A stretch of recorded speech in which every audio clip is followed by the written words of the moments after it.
Hello दोस्तों। कहते हैं कि कर्म का फल व्यक्ति को उसी तरह ढूंढ लेता है जैसे कोई बछड़ा सैकड़ों गायों के बीच अपनी मां को ढूंढ लेता है।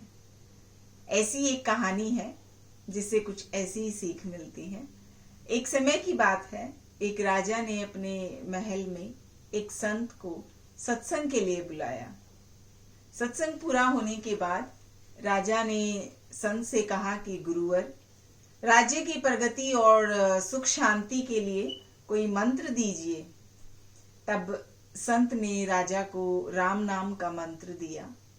राजा को कुछ ठीक नहीं लगा और उसने कुछ देर बाद फिर संत से कहा कि कोई मंत्र भी दे दीजिए।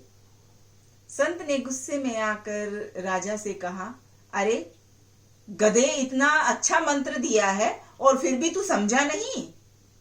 अपने लिए गधे जैसा शब्द सुनकर राजा मन ही मन क्रोधित हो गया।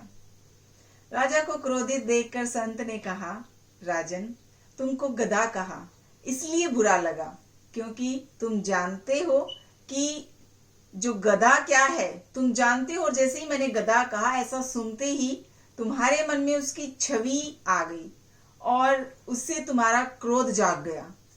राजन, जब गधे जैसा शब्द ने तुम्हें इतना लाल पीला कर दिया जिससे तुम्हारा जो है क्रोध वो जाग गया और तुम्हारी जो मानसिक शांति थी उसको भी भंग कर दिया उस क्रोध ने, तो सोचो राम के नाम में कितनी शांति और शक्ति होगी।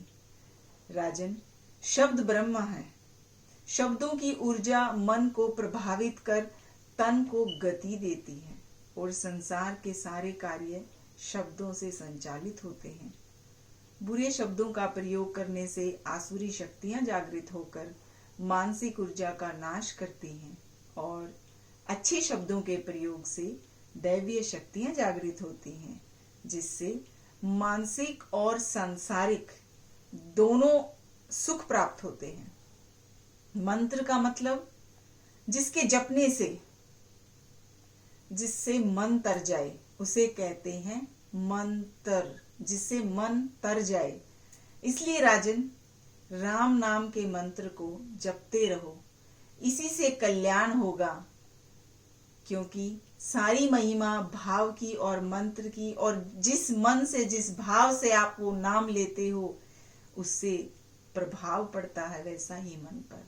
तो दोस्तों, मुस्कुराना, शुक्राना और किसी का दिल न दुखाना, ये 3 चीजें जिंदगी में हमेशा याद रखना और इसी से जीवन में सुख और समृद्धि आएगी और अपना जीवन सुख में बिताना। तो बहुत जल्द फिर से मुलाकात होगी एक नई कहानी के साथ। तब तक के लिए अपना ध्यान रखना।